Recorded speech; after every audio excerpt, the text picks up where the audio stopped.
Looking for the cocktail. All right, good evening, everyone. Dan Gordon from Flash Fire, starting off our last seminar of the evening, or the year, I should say. High point or high risk. We'll get into a little bit about how that kind of title came about. But with me this evening, Tim Papp and Mike Lackman. So I'll let you guys introduce yourselves real quick, and then I'll get into a little bit of the introduction, and then turn probably 90% of the program over to you guys. So, Mike, why don't you start us off? I'm Mike Lackman. I'm own Corvus Professional, rope rescue training business. It's been in existence for about since 2020.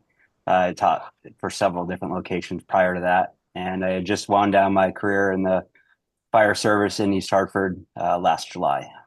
Cool. Tim? Tim Papp. I teach for Connecticut Custom Fire Trading.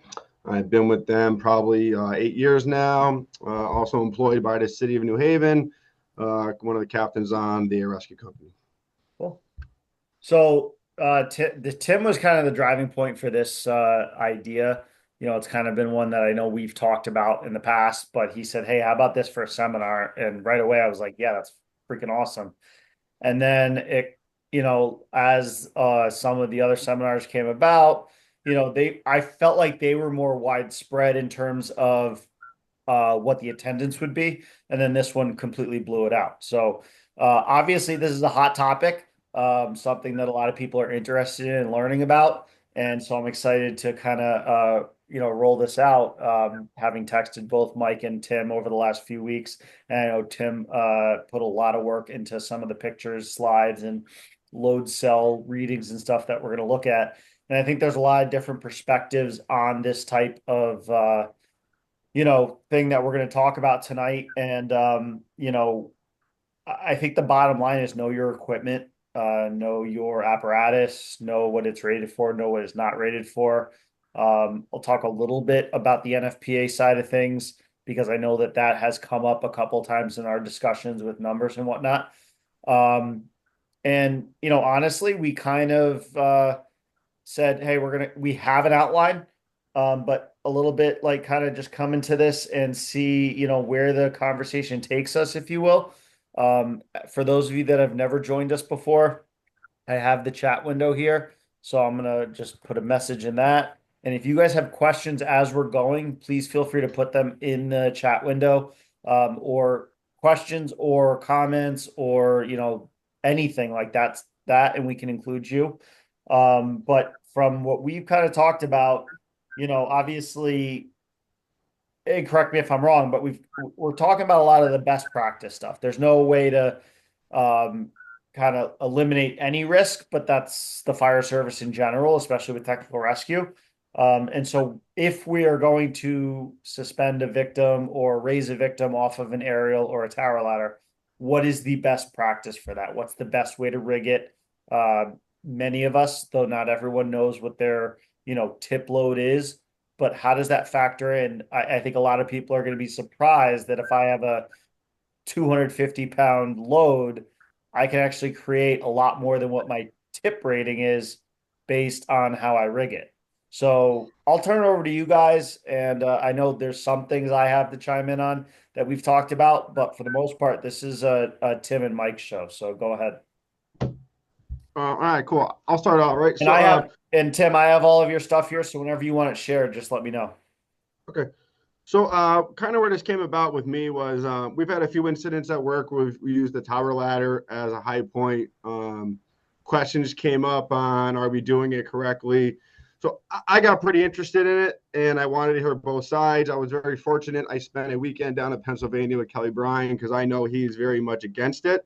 So I kind of wanted to hear both sides of it. But I started looking at some of the reasons why we would use the tower ladder or aerial as a high point. So for us at work, we've done it in my career a few times. I've seen it done at a construction accident. We did it most recently at the building collapse down in downtown New Haven. Obviously everybody's seen the pictures of the incident in Kentucky off of the bridge.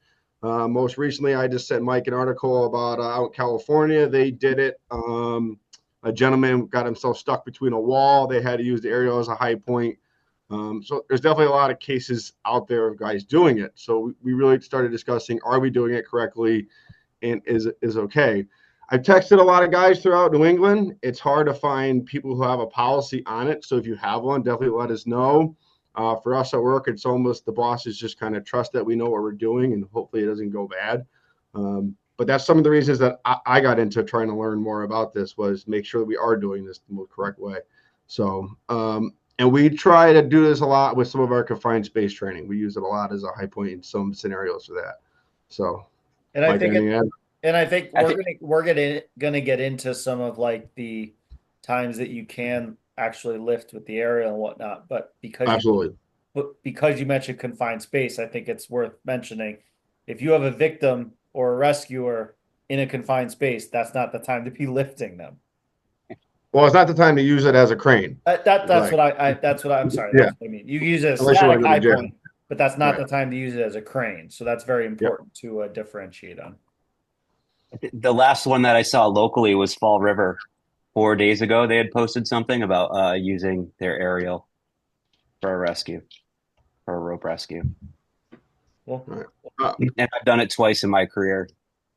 Um, one for a body and two for a victim that could not be moved out of horizontal, and it was really tight stairs. So, it Mike, definitely happens. yeah. Mike, I know you wanted to start off with discussing some of the tip load stuff with Dan too, the ratings. We don't necessarily have to start off with that. Let's look at some of the loads that we'll see first. okay. Let me We can talk pull about let the me limits of equipment. So this is the this would be the Word document you sent me, right? Or you want to start with this? This what you're looking for? Is this where you want to start, Mike? Yeah, sure, that works. Cool. All right. So a couple days ago, I got together with a couple guys, and we came up with a load of 198 pounds that we knew would be safe enough to mess around with the aerial ladder. It was just a Stokes basket with a cylinder, concrete cylinder in it that Mike had made for another class. So it weighed 198 pounds. We did first use it as a crane, and all these forces are peak forces. So we got 210 pounds onto the load cell. And then from there, we started to do some rigging. So we just put a basic change of direction under the bucket, and we decided we were going to do it at a couple of different angles. So the first one we did was 10 degrees. So our 198-pound load at the load cell was 354 pounds. And then you can see as we go up in our angles, the numbers started to go up. So we've got all the way up to 420 pounds when it was up at 50 degrees. We re-rigged it. We threw a 2-to-1 under it, basically a drop loop under the bucket, and we cut our forces down pretty significantly, our weights down. So we got down to 269 pounds. And then 35 degrees, we were at 316. For 50 degrees, we actually didn't have enough rope. So it's another thing we can talk about is knowing your rope.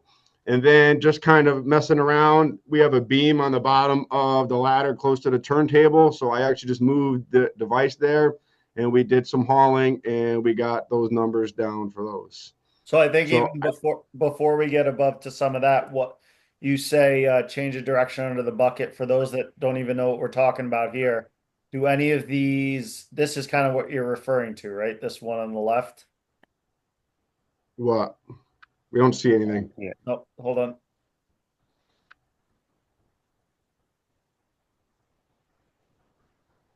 This is the change of direction, right? We're still just seeing the graph of the numbers. Oh, okay. Oh, hold on one sec. Sorry.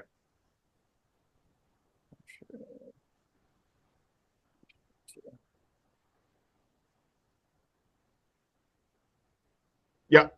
Yep. So the picture on the left is just a basic change of direction under the bucket. And then the picture on the right is we put the 2-to-1 drop loop under it on the right, only on one rope. We did that to see what our weights would be changing between the two of them. And if that's difficult to see, the rope is terminated on the anchor on the aerial, comes down through a change of direction on the litter itself, and then comes back up through a change of direction on the bucket. So although although there's more rope being involved, you took a significant amount of force off of the bucket is basically what you're saying. Yes. Cool. Sorry, I'm just kind of organizing a little bit here. Okay.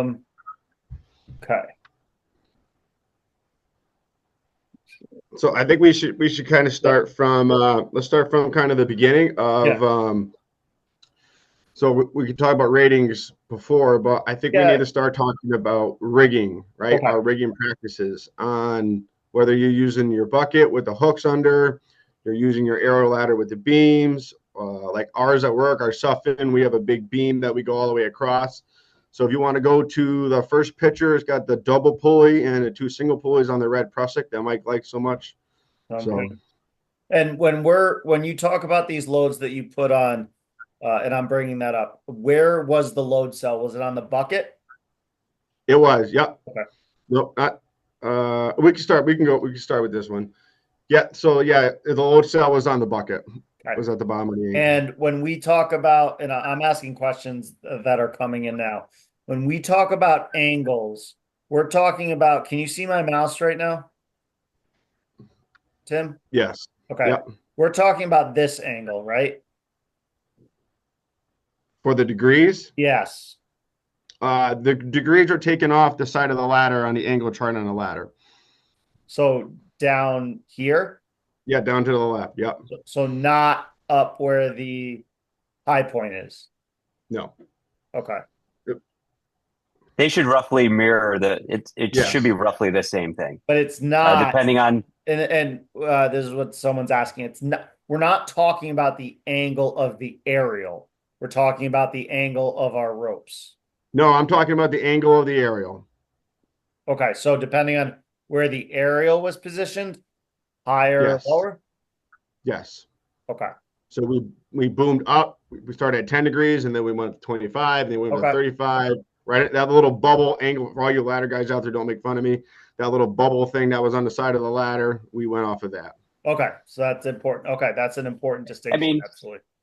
for the record, for those two measurements almost identically mirror one another, depending on where your anchor is Okay. on the vehicle itself for the termination at the system. Okay. Close enough for estimation purposes, yeah, as far as I'm concerned. I think the biggest takeaway from this is on a real scene is that the tighter the angle at the change of direction, the more force that you're going to see. Yeah, and I think we're going to get into some of that stuff later on, and maybe we're jumping ahead and jumping around a little bit, but we basically have, from what you guys have talked about, we have three different ways to rig a bucket. We can crane it, which is you attach the load to the bucket and move the bucket wherever you need to go, and at that Yep. point, you have pretty much a 1-to-1 ratio, right? You should have a picture of that. Somebody? Nope. This.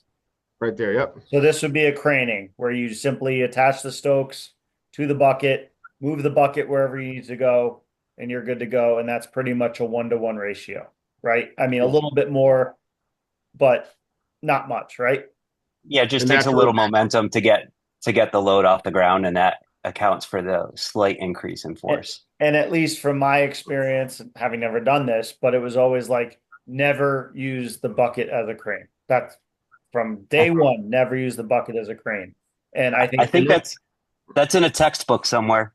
probably, And bright red print. and don't get me wrong, it's probably in a confined space textbook for someone in a confined space to get them out of the confined space. That's probably sound knowledge. But My yeah, go my ahead. experience in this goes back about 25 years ago, back to my state aerial operator class. And I remember seeing it in the textbook that we use for that thou shall not move the aerial with any person on it. Okay. I'm not saying right or wrong. I'm just saying that exists in books somewhere. Well, and I mean, you could play that, and that's on the rescue side or on the fire side as well, because That's you on. play that a few different ways. I wouldn't want someone on the tip of the aerial to necessarily move them and extend and retract, but having a victim suspended underneath is a different story, right?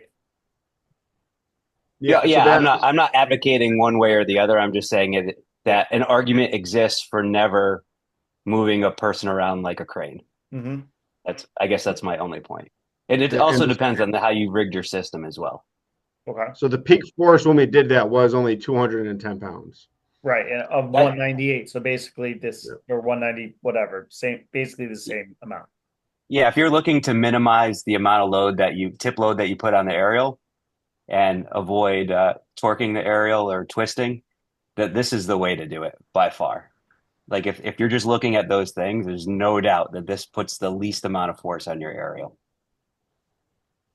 One thing to talk about too is Yeah. obviously it's not in this picture, but if you are doing it to ensure you're using some type of guidelines if you're doing this. So they're obviously not in the picture because this is testing, but Yep. so Okay. So this is one way where you're getting a 1-to-1. Let's go back to, go on, go back to that picture. yeah. So while we're looking at it, right? So we've discussed this heavily at work, like where would we do this? When would we do it? When would we not do it? So for us, like using our stuff in, if we're taking somebody off of a rooftop, we would probably maybe lean towards this. We get the question a lot about why not just use the brackets that we can put the Stokes basket on. Me and Mike have had this conversation many, many times. I'm not a tall guy. I'm not a strong guy. So potentially that bucket can only get down so low. Trying to lift the Stokes basket off of those arms, then back down to the ground can be difficult. So we've discussed maybe not using those and just doing this. The one time we will absolutely never do this would be any type of like confined space, pulling them out of like the construction accident we had where we had to go through some like rebar and some other stuff. We would never have done this due to the fact that hydraulics are unforgiving. A Hall system will get hung up. You'll feel it. Hydraulics is not. It's gonna rip and tear, and something bad is really gonna happen. So for those type of incidents, I would not do this. Confined space, those things, you would never see us do this. I think we can all agree on that. But yeah, and one of the things that I've seen in the past is that's pretty slick is people use Petzl Grions that do have a little bit of force limiting in them, and they can adjust. And it's a pretty slick tool to use if you're going to use the aerial as a crane, To just be to give able, So yourself a little bit of adjustment and a little bit of slip. one thing I did get when I spent the weekend with Kelly, we talked heavily about not initially lifting the load off the ground with the hydraulics. Of having a little bit of a Hall system in there using Aztecs or something. Is there a benefit to starting to lift with that and then not with the hydraulics? So I know talking to him down in DC, when they use their aeroscope as a crane, even though it's an aeroscope, they try to have some type of mechanical advantage in there to start the lift. So The other thing is two guys can press the litter up and gain yeah, like 5 feet easily. You don't need to put any sort of outside force on it other than just a couple people lifting up, and you'll clear the ground pretty easily. I do it with my high directionals. I don't haul up with a set of fours into the frame. We just lift it up. Usually, two guys is more than enough for a short burst of energy to get the load up a couple feet. okay. And so the idea, what you're saying with this is you lift it up a little bit to get it tensioned, and then you use the aerial as a crane, basically, right? yeah. Someone asked, can you elaborate on the use of the Grion and what you just discussed? So that's Mike, I guess. So yeah, so with the Grions, is hook them up from the aerial down to the litter. Just put two in, just for redundancy's sake. And basically, And I mean, even back up a little bit, a Grion is basically just what, a progress capture with a rope. yeah, it's sold as a work positioner Okay. This is for basically Dan workers. saying he doesn't know what a Grion is. No, this is Dan trying to navigate the conversation for those that don't. Yeah, that's fair. I mean, someone could use a short section of rope and a Petzl ID or a clutch. Would work the same way. And if you did need a little MA system that the regular horsepower wasn't enough of the staff on the roof or wherever it is, you could just do a little mini 3-to-1 on the Grion and use it as progress capture to lift the load up just like a little bit. Okay. Just tools that I've seen used that I've appreciated that I didn't think of. Okay. All right, so we've got the crane. I think that's pretty well, kind of described there. For those that asked, I can share these documents after, yes, the numbers and Yeah. stuff like that. Oh yeah. Yep. Okay, so that'll So be I think while we have this picture, I'll go back to that picture. Sorry, yep. Dan. Nope. So while we have this up, right? So the conversation came up with some people about using your aerial as a high point and just rigging a 4-to-1 under your aerial as a haul, right? I know some people are in favor of it. I think this might be where me and Mike will differ a little bit. I personally would get away from it. I don't think I would rig a 4-to-1 directly under that to be able to haul somebody up. I think you're going to end up putting a lot of jerking motion into the system and onto the load, onto the bucket, where you're going to increase those forces. So for me, I wouldn't rig, like in this scenario, I wouldn't rig that straight up with a 4-to-1. That's just my personal opinion. Talking with some other guys about this, they kind of agreed on it. They don't do it. The other thing, they've come up with issues talking to some guys, potentially a hard time controlling the devices. If you did get in trouble and had to lower, it could be difficult depending on the system you're using. Mike has some devices that he talked about that would make it easier. But I think for me, just directly with a 4-to-1 under the bucket, I don't think I would do it. So if you wouldn't do that, what would be your preference for under the bucket? Those other rigging pictures we Okay, did. so We we'll get showed into them. before. And Mike, you're fine with the 4-to-1 under the bucket? Or Well, so I never say never, because right. I think of there was an Right. FDNY picture where they had a confined space. A woman fell into a pit of some sort, and it was the ladder was straight out, and that to me just put the like a CSR2 on the end of that, and just treat it as a confined space. And Yep. then I would use it. That would be totally appropriate in terms of as a crane, getting somebody up off a roof just to do that initial pull. I think it's totally unnecessary. Like, so I actually do agree with Tim. I just don't say never. Okay. If someone did it, I don't think anybody's going to die, but I don't think it's also probably the best use of materials because you're going to end up with a way too much rope hanging and it could get hung up and it could lead to a lot more problems than it solves. Okay. Sounds good. Where do you guys want me to go from here? Let's start with like I said, we'll just start going with some of those rigging pictures with the basic how we're going to rig to the bucket. So we can start with this one, right? So this one is basically using the eyes under the bucket on how to, I think the proper way to rig this would be. The picture on top is using a quad anchor that Mike tied up for us, trying to make this as simple as possible. And then the picture on the bottom is two individual pulleys hooked right into the eyes there. And the bottom picture is the one that I would avoid doing. And I would rather do the one on the top where I'm able to share the load between the two of them.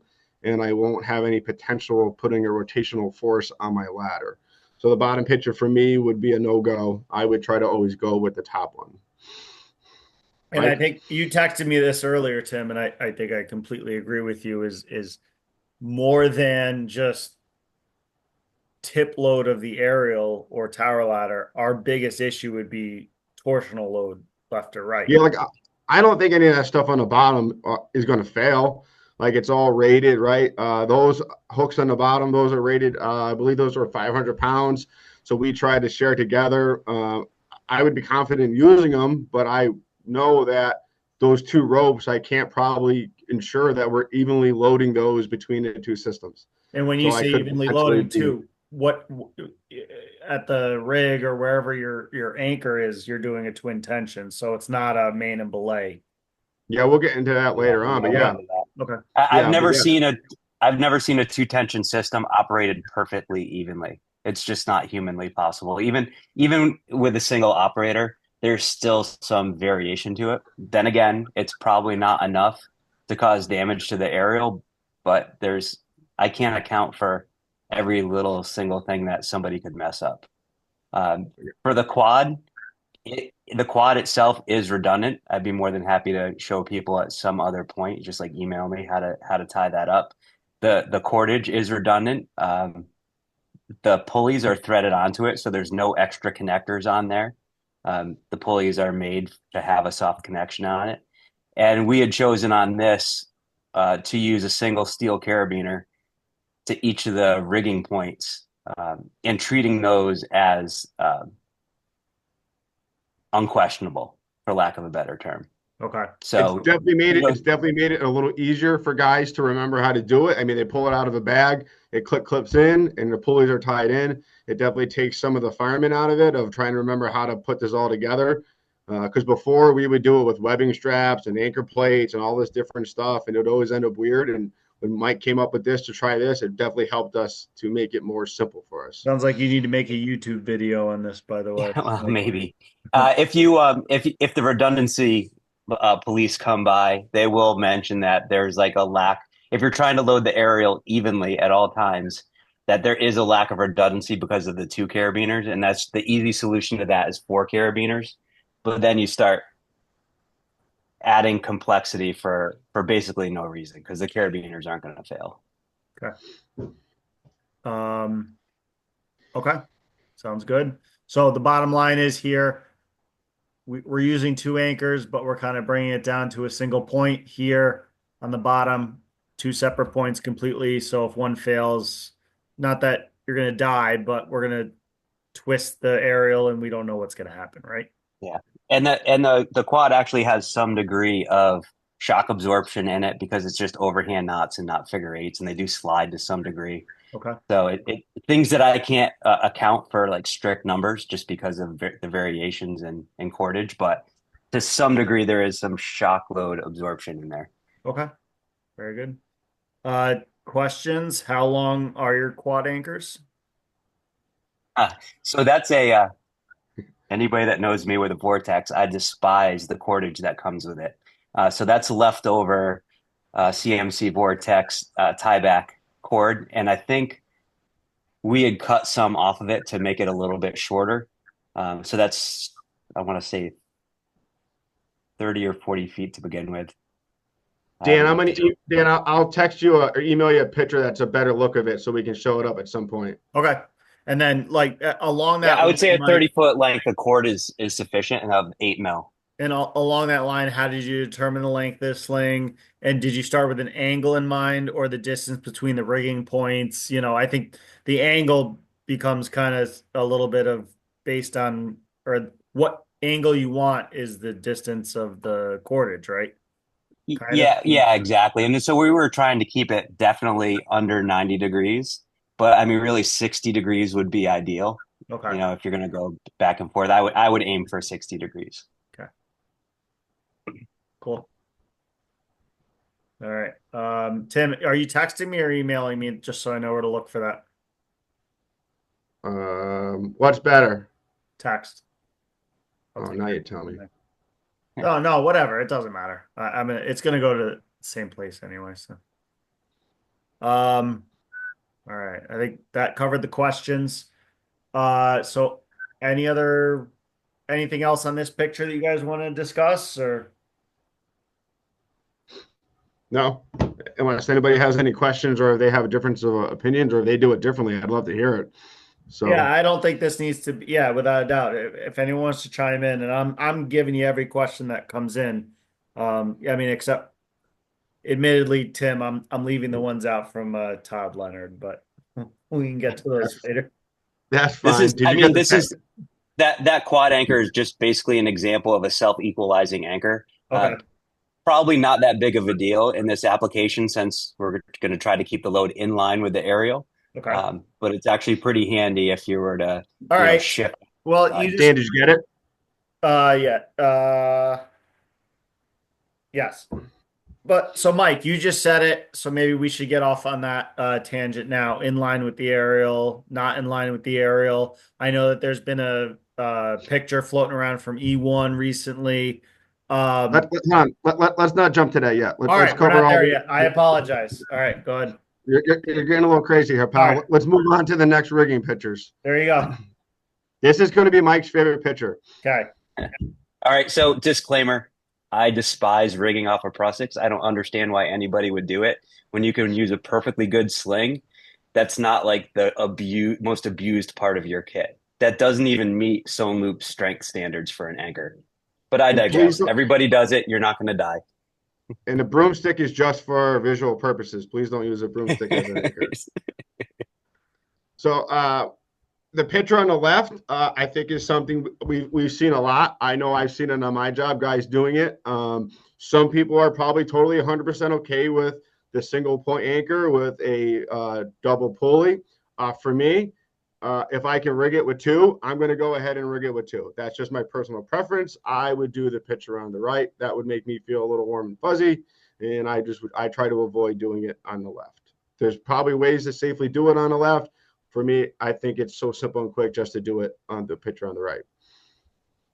Yeah, we can back up the double, but by the time you end up doing that, you're better off just using two singles, especially in this application. Just keep it simple. So the idea is this is our this is our go-to off of our Suff and tower ladder. That's what we do. So we have a big beam under ours, and we put two. So all right, you want to move on to the next one? Sure. Yep. So we kind of did this as if you're using a stick, you don't have an aerial, or I know there are some people out there. I have a good friend who's on a job in Bristol. He doesn't like rigging off of the hooks on the bottom of the bucket, so they rig to the beams. We've had a lot of discussions on it. So this is obviously, I think there's some pictures out. There's some stuff out. We've all seen these pictures. So the one on the far left, we see it a lot. I'm not in favor of it. I wouldn't do it. The picture in the middle for me is what I would try to do.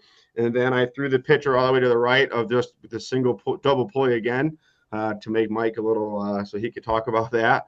But again, here's the picture on the left, right? Like I'm pretty confident that none of that stuff's going to break. But am I properly or evenly sharing the load between those two? And if there is an incident, we had an incident on our job where we kind of shock loaded it, and I would have probably been a little sketchy if we were doing it like this, that we could have put a torsional load on the aerial and failed it. So I tend to stay away from doing the picture on the left, and I would always go towards the middle picture of bringing everything down to that center point.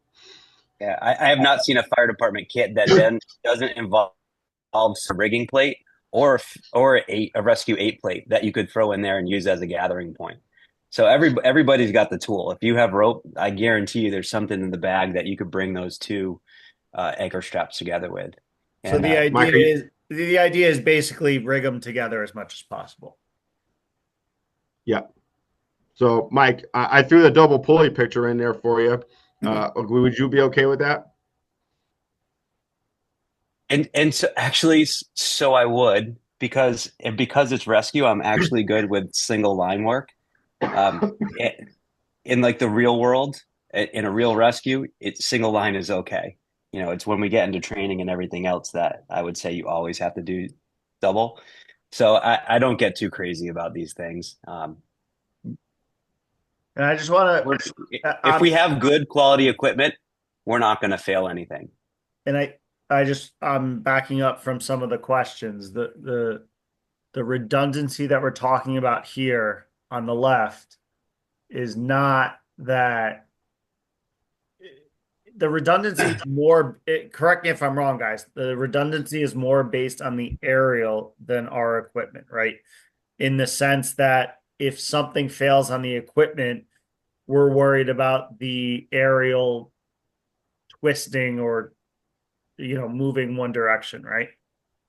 Yeah, I think we can all agree that the reason we're having this discussion is because we all agree that the aerial is the weak link in the system. Okay. So if we follow certain rules of thumb, like always loading both beams or both sides of the aerial evenly as much as possible, then we can see that probably isn't ideal, knowing that a two tension rope system is never equal. Do you agree with that, Tim? Absolutely. Okay. So it's not that we're saying the system's going to fail, but if something happens, we're worried about the aerial failing.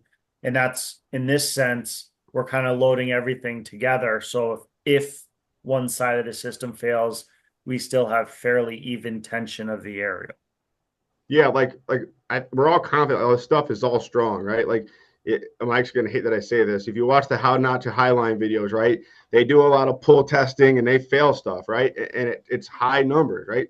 But again, you add in all this in the ropes, right? There's human factor into it, right? So for me, I'm trying to look at the redundancy of the human factor of having an issue with one of the systems or something else like that, or somebody doing something stupid. So we put a bad load on the ladder. Okay. Because that's where ladders fail. It's not from, we'll talk about the loads, but generally it's not from a straight load. It's from No, it's being that, twisted and and that, it's that one time that right. it failed, and that was loaded on one beam. Yep. So Okay. it's really all we have to go with the data points. Other than aerial failures where they get hung up because people moved them and weren't aware of their surroundings, which is Mhm. one of the cons of using it as a crane. Okay. Next one. So here's the picture that Dan was trying to get to, right? So Right. for me, so the picture on the left is I'm rigged in line with the aerial down back. I'm actually rigged to the outrigger. And for me, I think this is one of the things we can say you should always do. You should always make sure you are rigging your ropes in line with the aerial. We've all seen pictures out there of guys not doing it. The picture on the right is actually rigged back to my truck. I've seen people do this, and I got pretty sketched out seeing it because we are pulling on the aerial in a way it's not really designed to be pulled on or moved. And So it's tied off to a Ford. So yeah, easy, easy. The bumpers rip off. Hey, all right, all right. So I have actually seen this rigged, the picture on the right rigged it during a technician class with an aerial. And it's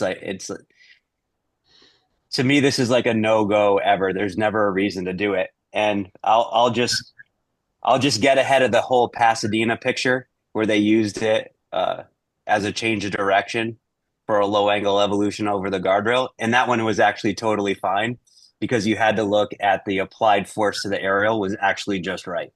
So that was one of those that was set up for like internet banter, and like those guys nailed it on that one. You know, they totally baited a lot of people on it, and it was 100% fine and loading the aerial correctly.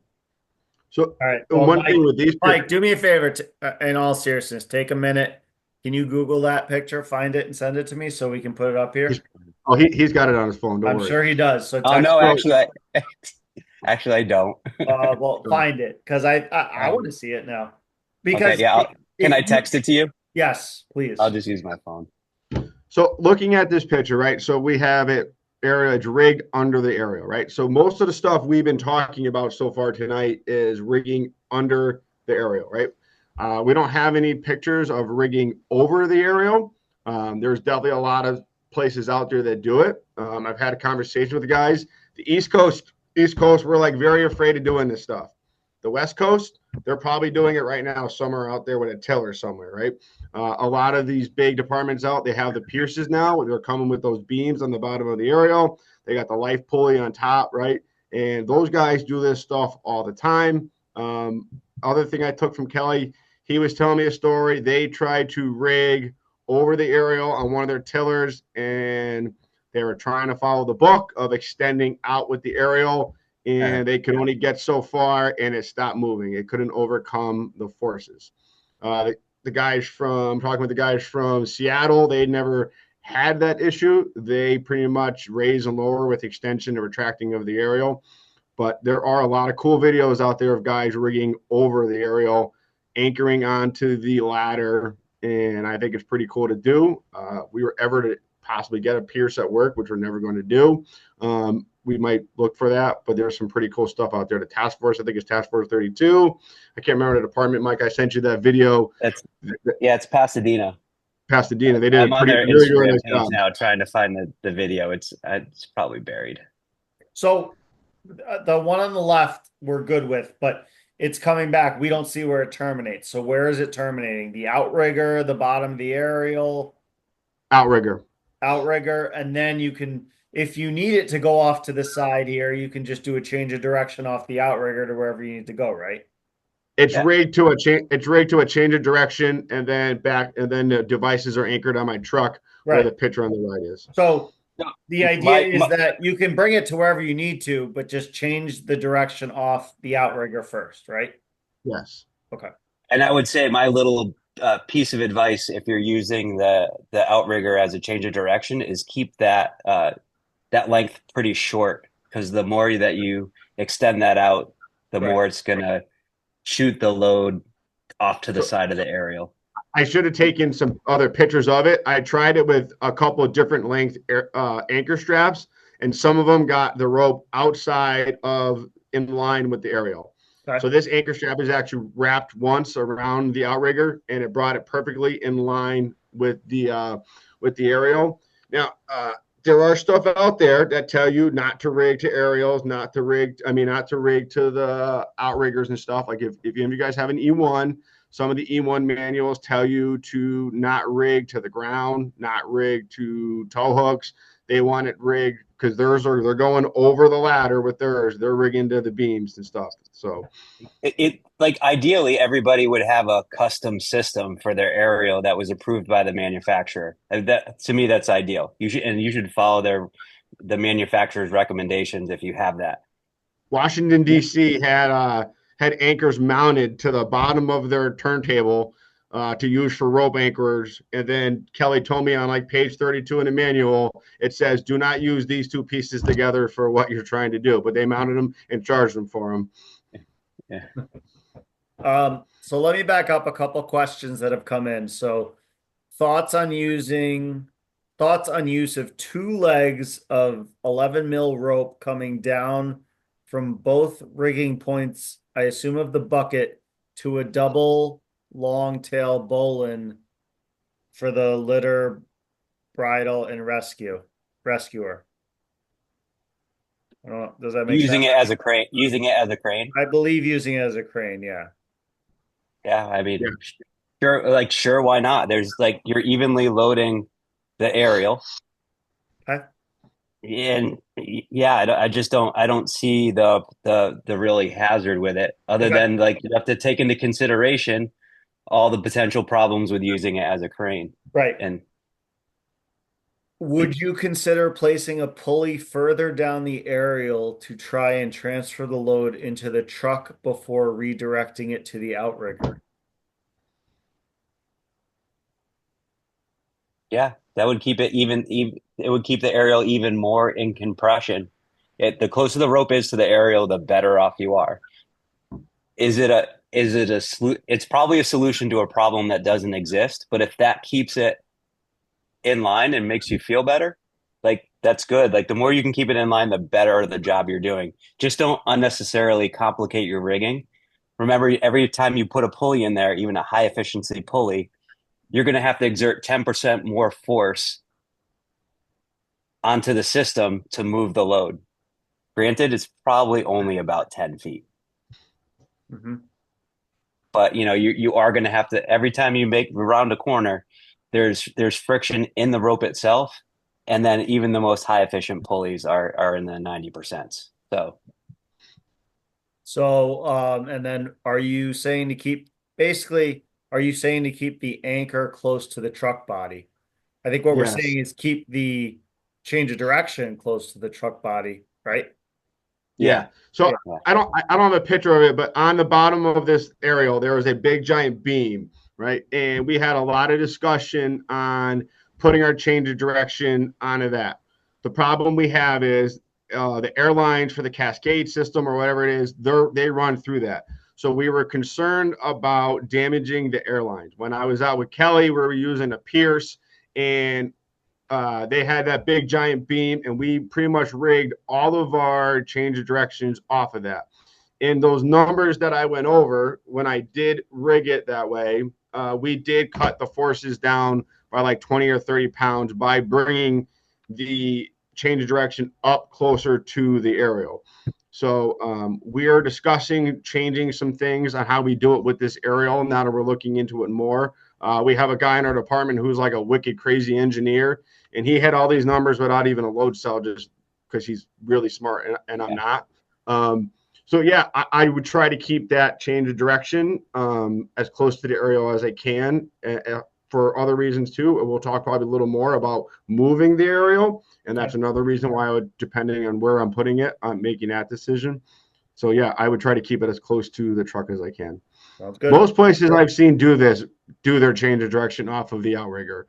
I have seen some pictures where guys do it off the outrigger, and it brings the rope way far out from where they go. I've seen a lot of people who go either right over the cab and they have to use the outrigger as their change of direction, and now they're bringing that rope outside of in line with the aerial. And we had this discussion at work because we kind of guys set it up, and then we talked about how this may not be the best option to rig over, to have the stick go over the roof, and always kind of work off the side of it if we can. That's our go-to. We try to work off the side of the truck if we can, to try to keep all this stuff in line. Yeah, the realities of the scene are going to dictate what you have to do, and you can plan your best of what best case scenario is, but we know that's just the fire service. It's rescue in general. Is we have to be able to pivot that little bit and understand the consequences of that change. The building collapse we had in downtown New Haven, they could only get the aerial in straight in. There was no way to work off the side. They took some calculated risks. The guy setting it up is a pretty smart dude, and they kind of ran some numbers over in their heads, and they were pretty confident with what they were going to do, and they rigged it. It was a little outside of the aerial. Obviously, if it had failed, everybody would know about that. We wouldn't be talking about the rescue they made, but they were pretty confident they were okay, but they had no other choices. So back up real quick. And I'm intrigued by this. What, because normally if you're an aerial operator, you're most stable over the front or the back. So with rope rescue, you would prefer to be off the side? I personally like to do it because I think I have more points in areas to put my change of direction to Okay. keep the rope in line with the aerial. Right. So if you're over the front, now you have to change direction off of the base of the aerial, and now you have to navigate the cab or the chassis or whatever, right? If you Google the New Haven collapse, I'm Yep. sure the picture will come up, and we can talk about what I'm talking about. The guy who did it knows that we may use it. He's okay with it. So that's just me. I'm sure there's guys in here who are wicked crazy ladder guys who maybe don't agree, but that's just for us. That's how we've seen it when we've gone either over or back. We can't get the ropes in line. Our stuff in at work doesn't have stuff on it that we're comfortable with putting change of directions on the aerial itself. So Okay. we have to go to the outrigger. So you don't have anchors in the front and the back, you're saying? Yeah, it just wouldn't work. Okay. Like this one right here, I would be okay with going front or back because I have that big beam. Okay. Same with the Pierce I was using with Kelly. I had options to rig off of it. Ours at work, we don't. 10-4. All right. Cool. What about a mid-mount bucket straight off the back using the eyelets on the back bumper? That would probably be fine, right? Yeah, Yep. on an aerial scope, 100%. Like Not even those are aerial those are scope, like but any those are coming like right off the frame. Yeah. So Dan, I'm gonna send you a picture real quick of us doing that with Kelly. Okay. And what we did find out was we were rigged to that beam, and then we transitioned to the hooks on the back, and we had a huge jump in forces Any idea why? because we changed the angle up top. Okay. Yeah. Yeah. Okay. While we're doing that, should I move on to the next one? Sure. Oh, I don't have that picture. Sorry.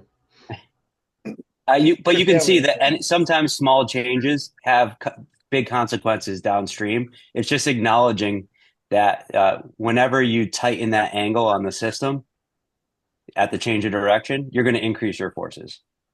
The more you can keep that open, the more you're going to decrease your forces. Whether or not that's optimum for the aerial, whole different story. Just there's a lot of considerations. Okay. So like with that, right? So like if you guys have these aerials and you have these questions, right? My recommendation to you would be get a load cell. If you don't have one and you're near me, I'll let you borrow mine.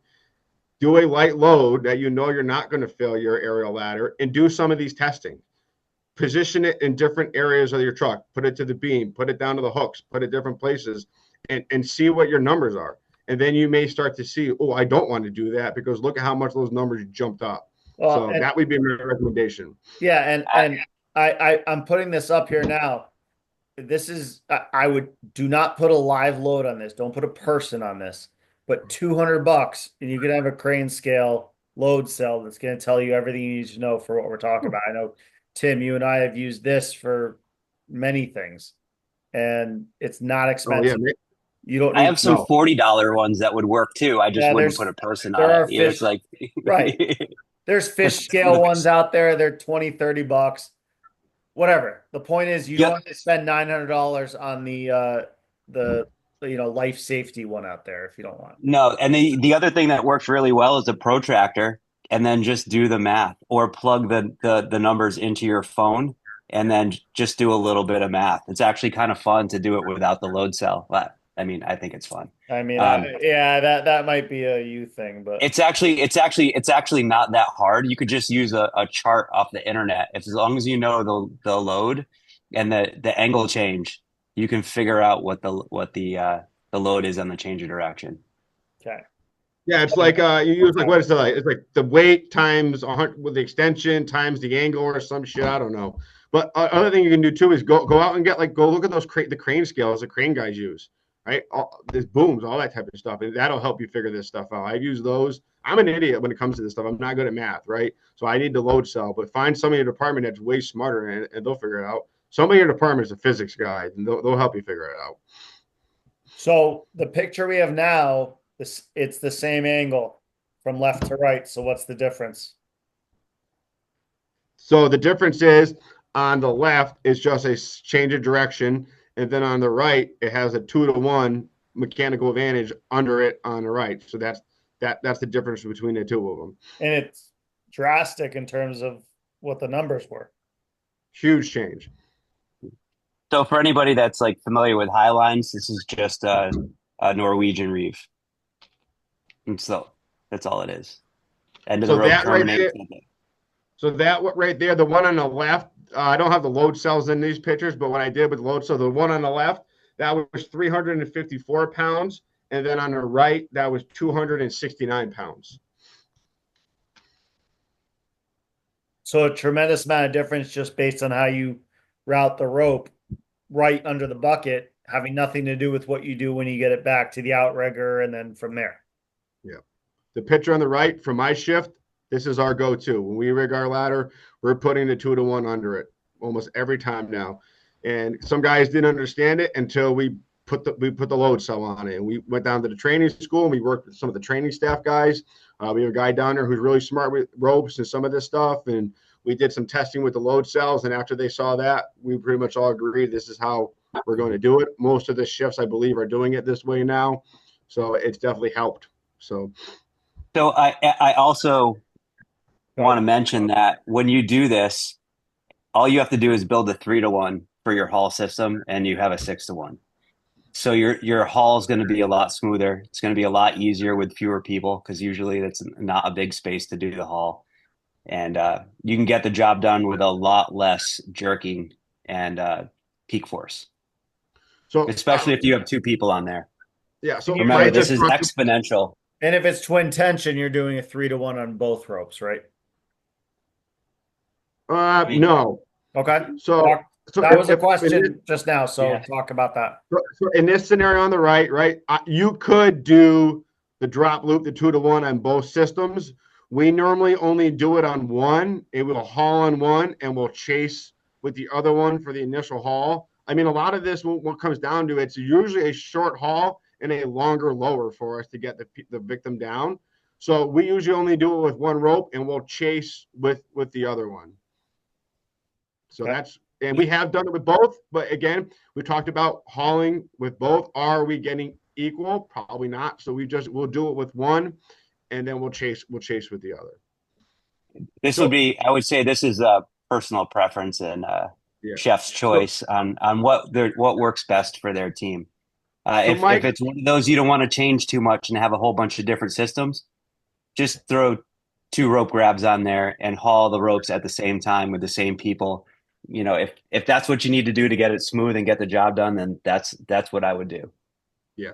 So Mike brought up jerking a little bit ago, and I think that's important. We can talk about where we're going to anchor our devices. So when we off of our change of direction for the outrigger, we tend to try to anchor our devices kind of further back. We try to give ourselves a very large haul field. We try to limit jerkiness, so we try to get a large haul field to have a nice smooth haul to be able to, again, to limit our forces that we're putting on the ladder. We don't try to do it hand over hand where we're pulling and pull and pull. We did that with some lighter weights, and we saw some pretty high peak numbers when we did it. And then when we did it with just walking it nice and smooth, we had the lowest numbers when we were walking it that way. Mike, you agree with that? Oh yeah, I agree. And then also keep it simple, uh, especially if the ladder is at a pretty steep angle. Uh, the rescue center, if you're keeping it simple, will go up in the air and get out of reach. Just take a 12-foot pipe pull and push it up. Don't go too far because you have to bring it back down to a manageable level to get it off to end up lowering. The incident with the building collapse in downtown New Haven, the guy who rigged it, his one regret is that he didn't do a change of direction. They rigged right off, so it was a lot of short hauls, and the guy riding the bucket did say it was pretty bouncy. So their one take back was they wish they had done a change of direction and then anchored somewhere else to have a larger haul field to make it more smooth. So I just drew this. The question was, where was the rope terminating on a 2-to-1? So it terminates here, comes down, comes up, and then down that way, right? you want me to Yes. send you a better picture? If you got, sure. Yep. I would say you can look in any of the technician textbooks under Norwegian Reeve, and Okay. it's essentially that.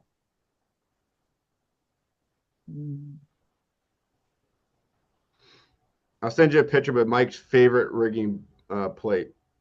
Oh God. The bolt, it's got to be a bolt. It's coming right now, Dan. All right, ready. Um, how about, I mean, this is overall, this might be the rope rescue question of the night, but when is it safe to have an attendant with the litter versus not safe? Oh, I'll take this. Huh? So I have a personal opinion on attendance on Stokes baskets for this. I don't do it. I shouldn't say I'll never do it, but I don't do it. If I can avoid having an attendant on the basket, just like we'll never put somebody in the bucket, we don't want to put weight in top of the bucket. If I can cut down my weight in the Stokes basket by not having an attendant, we will avoid putting an attendant on it. We try to avoid it at all costs. That's my shift. Other shifts disagree. They'll put an attendant on it. I try to avoid it. Talking with a lot of the guys who have dug deep into this, they try to avoid putting an attendant onto the basket to lower the weights down. So I think in the rope rescue world, what Mike, they say an average two-person load is what, like 600 pounds we kind of judge the numbers off of. So if you look at that, a 600-pound load with just a simple change of direction, you'd probably be up there. You'd be up there in force of your weight. So I don't like to do it. Yeah, I would default to victim only. Just think about the nature of the area that you're operating in. Um, Typically, it's going to be fairly clean and free of hazards, so you don't need a rescuer on there to navigate anything. So you don't need them on there for that. They're not going to do CPR, like that's not possible. Like you could put a Lucas on there and probably just let that thing run all on its own for the whole minute that you're going to be away from a caregiver. If you need to bag somebody, then maybe that does need to happen. And I'm not going to tell you not to put a rescuer on there. Just recognize that you're doubling the load. So if you have to do it, do it. And if you don't need to do it, I would try to avoid it. So I when mean, I I think talked, that's when I was talking with the guys from Seattle, they were saying one of the reasons that they don't do it is for speed. Also, they try to get the person in the basket quickly, lashed into the basket, hooked up, and go. They don't want to spend a whole bunch of extra time getting a rescuer hooked in. They get it, go, scoop out, going back to the hospital. So that's one of the reasons only they one. fit over. I've only seen one video where the patient tried to escape the litter during a highline evolution, and it was from France. So like legit rescue call, and they happened to be recording it, and that lady almost made it out.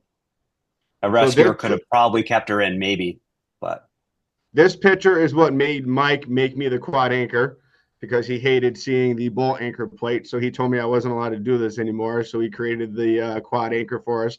But as you can see, the rope comes down, has the pulley, and then it terminates back up onto the anchor plate. So with the quad anchor, it just clips right back into the rope. So if I was to do this again, I would move that over into the middle so it was more even. Yeah, and I guess we're getting into the on the haul. We're not a pure two tension rope system. It might be a tension belay, for lack of Oh God. Oh it's God. called Please don't say it. yeah, but on the lower where it really really counts, it's a two tension system. I'm not going to use the reflective word. Okay. I hope that answers the question that somebody had. So yeah, it just comes right back up and just clip right back onto the rope. We did that. So what's this? Do we want to talk about this now, Mike, or you Yeah, want to go no, over? I mean we could talk about it as an option. Or you guys tell me, where do you want to go with this from this point? I'll let Mike talk about this because this is where to go. That's his So thing. This is Mike. So on the Norwegian, we looked at, can we run this whole operation on a single rope system and still be redundant using ASAPs, using, I'll say, the modern techniques in reeving systems to use the ASAPs as backups. They do catch. It works like way better than any tandem prusik ever would, or single prusik ever would, either or, whatever you're choosing. Um, but what we did is we did some drop tests to see what those forces are on the anchors based off of ASAP engagement just by having that 40 centimeters of slack. And the numbers I was a little uncomfortable with. I don't really think that the technique is worth using for an aerial. I agree. I think it's too, you don't have enough margin for error with the aerial to justify its use. But so I would just stick basically to a what two you're tension. but basically what you're saying here is you used one rope, but you had the drop loop 2-to-1 and you had ASAPs on either side. Yes. Yes. Yeah, which makes it redundant. Right. Yeah. But makes it redundant from the equipment, not necessarily the aerial. Yeah, yeah. It's like we were finding Tim, do you have the numbers for the forces that we had there? I don't. I don't. I thought you took them out. Let me look. Yeah, I have somewhere. So Yeah, it It was was it was bottom like line I is want ropes. this is one of those things that I wanted to be an option and I thought would be a little bit smoother um, than it was with our 160-pound test weight. We were seeing forces like up in the 800 realm. So Okay. if you're using 1,000-pound tip load aerial, yeah, you're probably good with a single person load.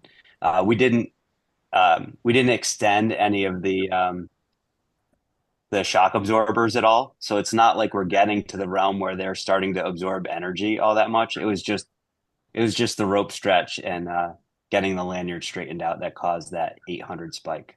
Okay. A little more than what I would want. Okay. A little more than the patient probably wants too, right? Well, it's like people hook these things to themselves and go and do work every day all over the world. And, Yeah. it's like I would avoid, I would avoid loading those things at all costs because it's going to hurt. Okay. I've seen some videos of Russians jumping off of beams onto these things and, they all survive, but it doesn't look pleasant. Into Ukraine.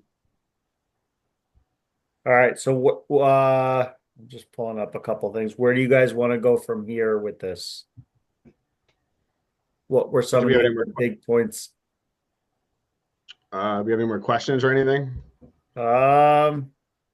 Yeah, Todd Leonard says Besides- the damn French. I think so I think one thing we should discuss is a little bit of the capacities of the aerials, right? So we've thrown out a couple of numbers there. Where are we getting numbers from? What are some of those things? So, listen, I'm not a NFPA rah type of guy, and I'm pulling up something I want to show. So this is, for example, stand by. Tell me if you guys see this. Can you see my screen now? Yeah. So, like, this is the 1901, so apparatus, and it is 200 pages. I'm not going to read through it. And so just understand, guys, you can come on to pretty much any you could pull this on any PDF document or whatever, and any PDF document you have usually has a search bar. And this is how I got these numbers. I typed in rung. And I think the question from you guys was like, what's the rung capacity? You type that in, and yeah, you get, what is that, 36 matches or whatever, but you can scroll through them and see exactly what it is. So, as much as NFPA can sometimes be a pain in the ass, it does sometimes give you the answers that you want. And so that came into a little bit of what we were talking about, which is what are the rungs rated for? So I think the rungs on an aerial ladder were rated for about 500 pounds.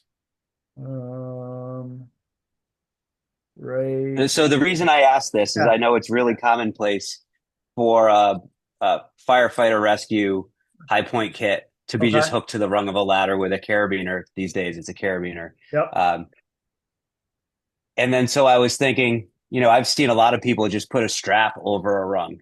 Is that really a best practice? What is this? What's the capacity of this rung? And are we loading it in the way that the manufacturer intended with Mhm. this weight? Um, I I can't really get comfortable with it, seeing as how easy it is to just access the beams anyways. I think it's a shortcut that's not quite worth it. So Um, here's 500 pounds for the rung, which is ironic because the rung's rated for 500 pounds, but the minimum of the aerial is only rated for 250 pounds at the tip, which I think is also interesting because when you get into the discussion of it, it says at all angles and heights and that, which basically means low and long. So if you're taking your aerial and you're retracting it and going a little bit steeper, you're probably above what the minimum load is, right? oh yeah, I mean, just look at a crane chart. The charts that are on cranes, all the computer systems on a modern crane, they do these calculations for you. It's definitely not 1,000 pounds on an aerial scope when it's fully retracted and near vertical. So you're 10 feet off the truck. So I think that's important to understand too. Like when we see some of these, um, pictures of the aerial off the side, but it's fully retracted, but it's really steep. You're probably getting more than what your, minimum load rating is. Yeah, it's just one of those numbers that they won't give you at this point. Right. Just like the patient's probably not going to give you their exact weight. So we have to be kind of cautious with these numbers that I had talked to Tim about this before. Is like we talked about safety factors within the aerial. We don't want to use up the safety factor. That's Right. it's there for our benefit, not to allow us to say it's only 1,200 pounds. It's Right. not that much over. It's probably not a good idea. So, but what I found was aerial ladders, minimum 250-pound tip load, platforms, minimum 500-pound tip load. So that should at least get you in the ballpark of what you're looking to kind of lift off of. So like for us at work, so we are our two tillers and then truck three are 250-pound tip loads. So like we pretty much lean right towards using a SUF and tower ladder, right? If we can, we'll get that in there. I think if I tried to do this off a tiller, the Chiefs would kill me. Right. That's Yeah, just, but I so think this is actually relevant information. Knowing Yeah. that a 250-pound tip load, if you have a rescue to do and it's somebody's life, and it's not far from the truck, the yeah. thing's not fully extended low, you're going to be okay with a single person load. And I think that those were kind of the three categories that I wanted to kind of address tonight, which was like best practice, maybe in a pinch, and never do. And what you just said was kind of like in a pinch. And what we kind of talked about for the last hour was best practice, right? Yeah. And kind of Tim addressed the never do. Why would you take put something on the, bucket and yank it to the side? Like that, there's no do a Yeah. change of direction at the bottom of the aerial, right? Yeah. There's plenty of anchors on that truck. You just have to find them and stack the odds in your favor and try to park in a way that position the aerial in a way that it's like for the job that you have to do is run a rope system. Right.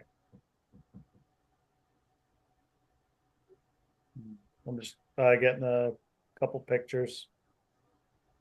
Did you get that picture of the quad anchor that I sent just because those guys that were asking for Yes. it so they can see it? Yes, stand by.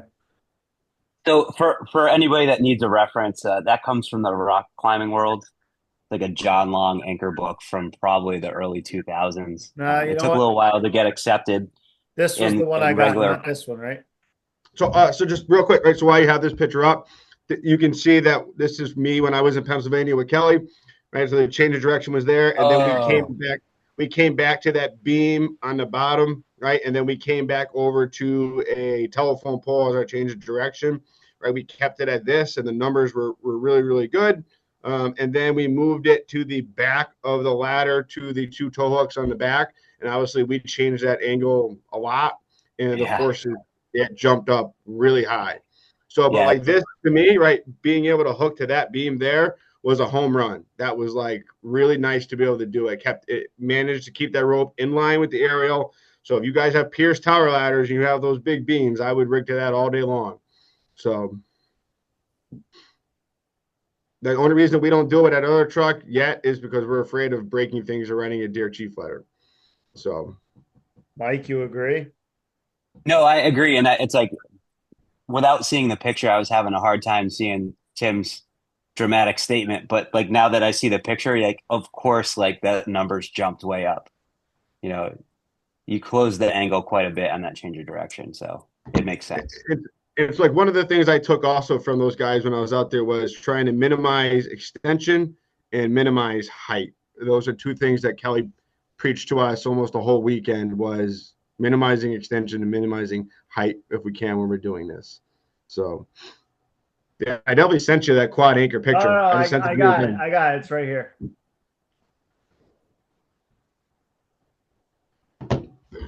This? Yes. So I'll let Mike, if you want to talk a little bit more about it. This is the one that Mike tied up for us. This is like right after he tied it. Yeah, so you see on that one, it's actually a little bit long, and that was the full length of that CMC 8 mil cord.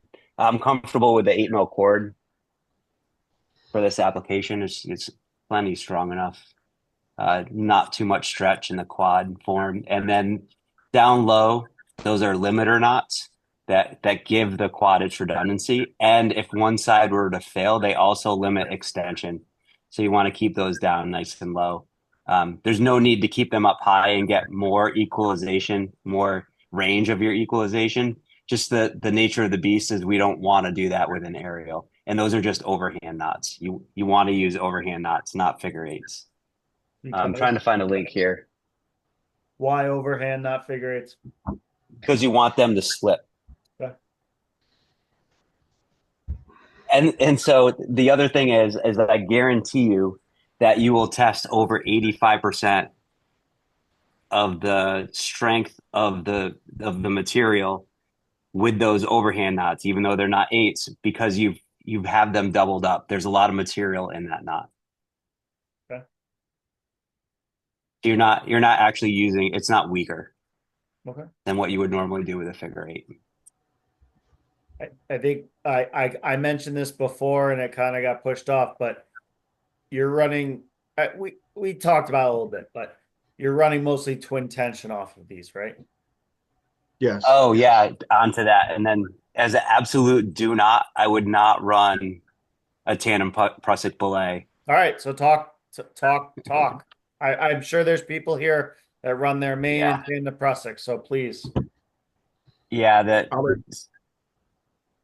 let you handle this in the beginning, Mike. so if we look at the belay competency test and why I, tandem Prusik you know belays were what? used. 1 second, just based on the question, are these um dual pulleys or two single pulleys? Two That's singles. two singles that are Okay, threaded onto the material. okay, 10 It's 40. actually quite easy. Okay. All right, so tandem Prusiks versus twin tension go. Yeah, so the tandem Prusik, you basically have to account for a 12 kN peak force when you do a tandem Prusik belay. You know, it's based off the worst case scenario. They're incredibly hard to keep the rope tension sufficiently, especially with these tower ladders, I would never use one when there's more than 100 feet of rope in service, which 50 feet isn't that far for height on the aerial. Uh, yeah, it's just if you need to minimize force, which we do with the aerial, a tandem pressing belay is not the answer. Is it ever I don't know the how to better explain it. is it ever the answer? No. No, it's like I haven't been belayed as a person with a tandem pressing belay in a bunch of years, and I actually don't care to ever be belayed by one. I think Got we've moved past it by a bit. We can outrun two brake racks. I'm fine with you on two brake racks or two 8 plates even. I was really just Actually, poking the bear on that one, Mike. You know, yeah, I taught a class to a department that was very limited in resources this fall, and they had 8 plates and half-inch rope, and we did two tension rope systems with changeovers with using their 8 plates as lowering devices, and I'm perfectly happy with that. I was On going low to take a angle, picture. I was going to low take a angle, there's picture of plenty of doing this with friction. a brake bar rack. What's that? I was going to take a couple pictures with two tandem brake bar racks to see you freak out. No, it's fine. I'm totally fine with it. You just have to know how to rig it. You have to be able to have backups in your system. And power cord on this or I no? can. Could you use power cord? Yes. Um, with power cord, I would make it a sexy. So instead of 4 strands, make it 6. Okay. That obviously is not my question. No, Another yeah, thing yeah, he's going, what's power cord? yeah. And that's just from my math with some stuff that I've done in the past. It's like power cord's really expensive. I would just go with the cheaper 8 mil cord. This is probably something that's going to live in a cabinet. It'll Okay. be far cheaper, Um, and plus, it's a lot harder to cut with the Technora core. Mike, how would you explain or justify using 8 millimeter in this configuration when the chief will say the rest of our rope is 11 mil or half inch? It's you're distributing the force over 8 strands. That's Okay. how I would justify it. The other thing about the quad, when you look at it, is see each carabiner or each pulley is only hooked into 2 of the loops. I don't know if you can zoom in on that. Yeah. Up top. That's note down below, right where the pulleys are. Oh yeah, I did. Yep. So I mean, it's definitely strong enough. If he'll let you rig on Prussics, he shouldn't be questioning this.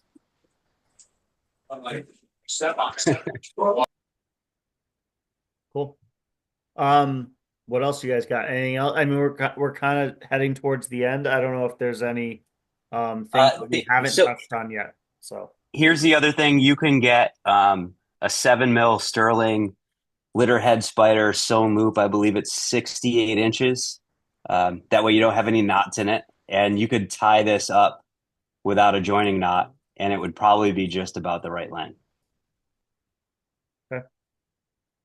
Someone asked about a It, suspended pickoff.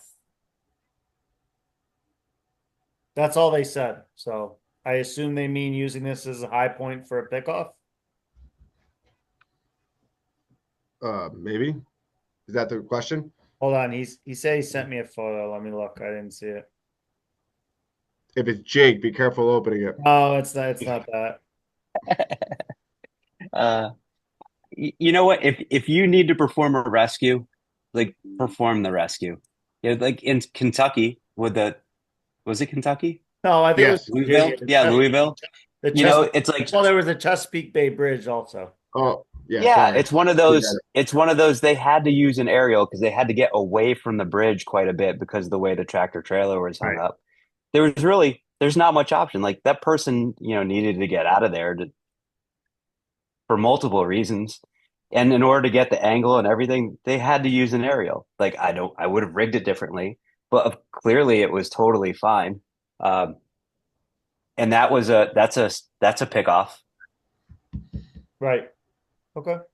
So yeah, Yeah, I'd so do like 100% totally. Like I would that's do it. I think that's one of the things that we like about this job is it's never the same.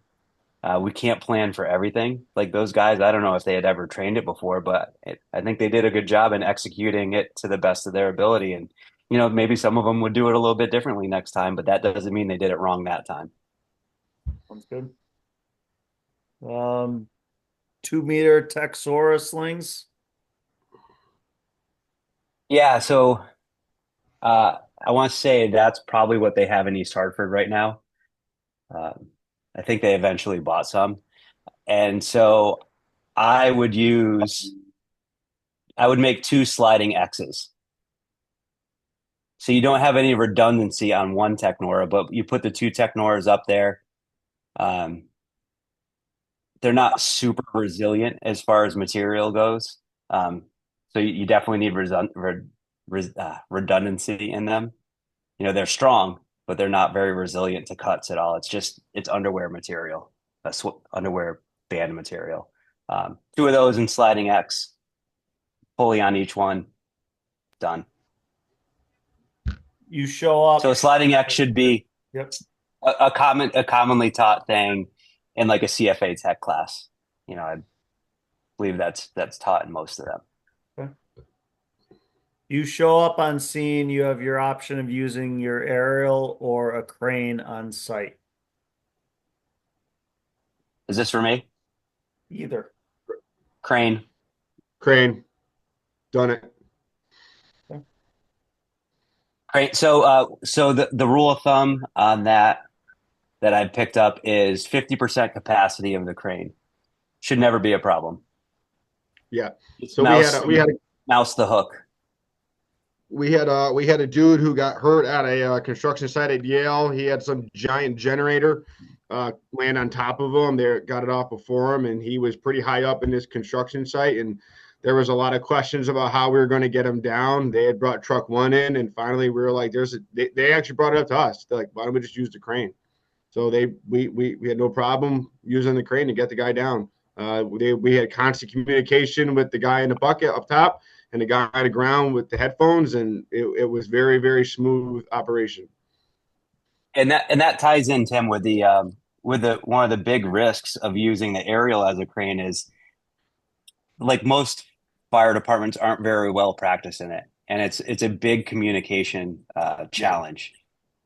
The crane operators, they do it all the time. Their ground guys are great. Their rigging guys are great. Yeah. Just let them handle that aspect of it. Like they're slinging steel over people's heads all day, every day. I would trust them 100%.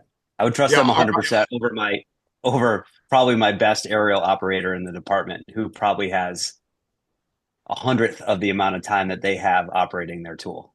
Yeah, we used like this big basket that they had, and our safety officer made us put taglines on it because he was worried about it.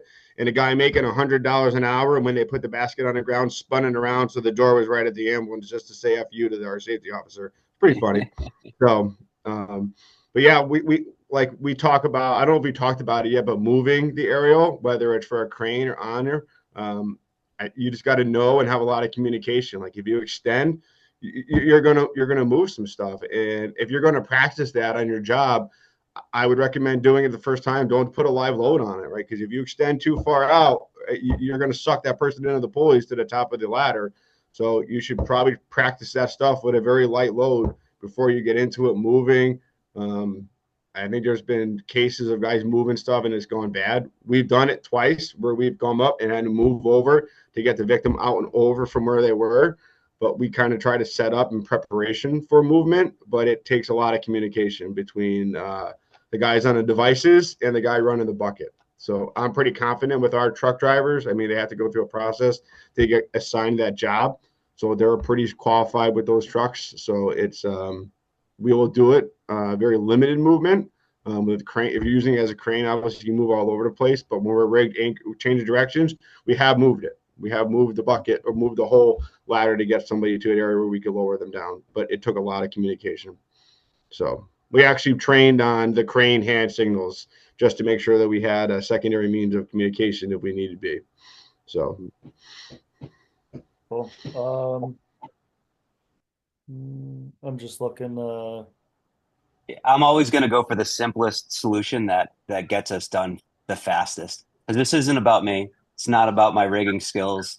prowess. I'm not trying to show off. I'm not trying to make the news. All I care about is that person gets the medical care that they need. Right. That's it. How do you like to gauge distances when choosing rope lengths? So, all the load testing that I did was done with 150-foot ropes. And the only time I came into an issue was when we got out to that 50 degrees. I forgot what the extension was, that I would not have, with that 2-to-1 under it, I would not have had enough rope to successfully do the whole thing and everything. So, Is this a purchasing question or a selection at the moment question? It and did Mike's trying to sell your rope now. it did not No. specify, but if he types back, I'll let you know.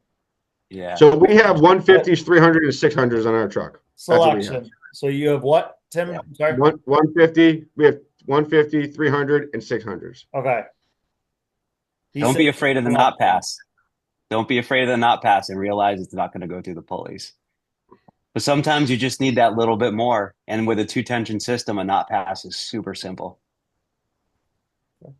Just like practice it. I've encountered people in the past who are like, why would I practice a not pass? We have, long enough ropes. Well, someday you might need it, and it's a good skill to have. Very good. All right. You guys have anything else? I think do you have anything we haven't covered yet? We're at about an hour and a half, so. There was one more thing, but I don't think Yeah. we have enough time to really get into it. No, my only question to you guys or guys in here, do you consider using the aerial ladder a bomb-proof anchor? Like, this question came up. I stole this question from Kelly's podcast, and it was interesting to hear their answers. I have my opinions on is using the aerial ladder bomb-proof, and I'm just curious to see what either Mike or Dan, you guys think. I don't use that word or phrase. I know. So for me, right, if you look at pieces of the tower ladder, it is bomb-proof. The wheels, the axle, the tow hooks, the outriggers, right? Those are probably bomb-proof, right? There's stuff built into it, but I think where we talk about it's not bomb-proof is we add in the human factor, right? Ladders have failed, cables have broken, stuff like that. So it's not, I don't think it is 100% bomb-proof when we're doing this. And everything we're doing, we've discussed that the weakest link is the aerial ladder that we want to avoid. So there's plenty of pictures out there of aerials failing in testing and other stuff. Kelly talked about an incident in DC where during morning checkout, they lost a cable snap. They came crashing down. They lost the hose on hydraulics and it moved. So I don't think it's 100%. I wouldn't call it bomb-proof. So yeah, like you said, the components are the axle is the box of the frame for the stabilization, all unquestionable. Yeah, if I'm rigging off the aerial is a bunch of moving parts. Yeah, I would not consider the aerial unquestionable. But we have to treat it as unquestionable because we can't back it up. Well, so I mean, it's a tough question to ask. I mean, I know. I think there are some that are certainly more durable than others, though. Like I'm in a rear mount 250-pound tip load. I wouldn't call that bomb proof, but an aerial scope, I have a hard time seeing that failing, so. Yeah. Except for when the bolts come out of the end of the piston and everybody says, that's no big deal. You hear them rattling down through the boom. If that was a brand new one, that was a brand new one, by the way. I believe you. I haven't heard about that. So, I mean, gravity holds it in place, so it's fine. Sometimes it's just your day, right? Yeah. I don't know. In the end, to me, it's a reasonable tool for the task.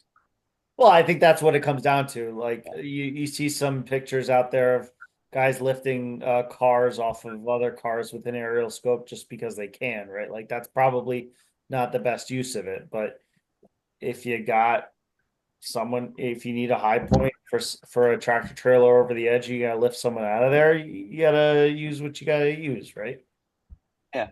Well, it's like taking a 6-foot hook and like leveraging a Halligan. Like you could do it, right? But if you do a little bit too much, you're going to bend it. But that's fine. They'll buy you a new one. Just this one's a little bit more expensive. There you go. All right. If there's no other questions, So I'll just end with one thing, right? please, Please absolutely. don't go back to your department and say, Tim, Mike, or Dan said we can do this, right? Like we're not manufacturer engineers, right? We don't work for any of the truck companies. If your department is questioning whether you can do this or not, get with your apparatus manufacturers, talk to the engineers, right? You won't be the first person who's ever talked to them about this. They probably have a preset answer to go over with you. And then if your chiefs are still questioning it, like we said, get a load cell and get a weight that you're comfortable with and start doing some testing. And that's where you really learn the do's and don'ts of this, right? Like that's what I did. That's And what I most think, of us have done on this. and I think So that point is perfect for the question that just came up, which is I'm not arguing with the numbers. Why does the Reeve 2-to-1 reduce force at the tip? Okay. well, that's a Mike answer. So if we look at it as the 2-to-1, the end that terminates on the anchor is taking 50% of the load, and then the haul side is taking 50% of the load, correct? Yep. Yes. So knowing that is, so say we have a 100-pound load, and so it's 50 Right. on the end termination and 50 that's going into the change of direction. We know that in order to move that 50 pounds through that change of direction pull, we need to apply 50 pounds of force instead of 100 pounds of force. So we're only multiplying half the load through that change Because of direction half pulley. of the force is going to the bucket, the other half is coming back down the aerial, basically. Yeah, yeah. Okay. Wild, right? Doing something that simple makes it half. So cool. Yeah, it's this is like I'm not going to say it's basic mechanical advantage theory, but if you look into how a 2-to-1 works, it'll help to explain that visually when you look up a I reference. mean, this seminar we spent an hour and a half on, we could easily have gotten, each thing could have been a 2-hour seminar. Each thing we talked about could have easily. Well, each department could have been a 2-hour seminar on how to best use the tools that they have with the techniques that they commonly use. I Because assume I don't want to create that's anything a new. sales pitch for Corvus Professional. Always a sales pitch. No, really, like I'm always happy if someone emails me a question. I'm always happy to try to solve their problem. It's not always about sales. I No, would like to make it always about sales, but it's not. so It's about solving puzzles. That's what I like to do. so I will put this, when I put this on YouTube, I will have their contact info as well. The last question that came in terms of load cells. So would you need a load cell on the load side and the haul side to show difference between weight distribution? I don't think we're just worrying about the load on the aerial, so just put it on the underside of the aerial, right? Yeah, That's and what then I with think that, is important. Yeah. yeah, with that drop loop, you could probably do it with one and you'll see the difference, but you have to extrapolate some information. Ideally you would put it on every single point and get instantaneous measurements, but you might have to make some calculations But if I and have see the one, difference if you but only if I have have one one load load cell. cell, if I have one load cell, just put it on the bottom of the bucket and then rig everything to that, right? That tells me what's on the bucket. Yeah, well, that will give you your load, which is actually the hardest thing to get. Okay. Yeah, is knowing exactly what your load is because that makes a difference with everything. Okay. Yeah, as If we you have chip off enough, put pieces. them everywhere. Yeah, if you have enough. Like I think we had 3 that day or something on Okay. one of Yeah. the days that we were doing drops. And I think that's why this seminar is important because it's not as easy as just putting one load cell one place and doing one thing and being done with it. This is, I mean, here we are. This is an ongoing topic in the fire service. So Yeah, and then It's always going to be. yeah, not to push my Instagram as if I have enough time to do anything on the internet anymore.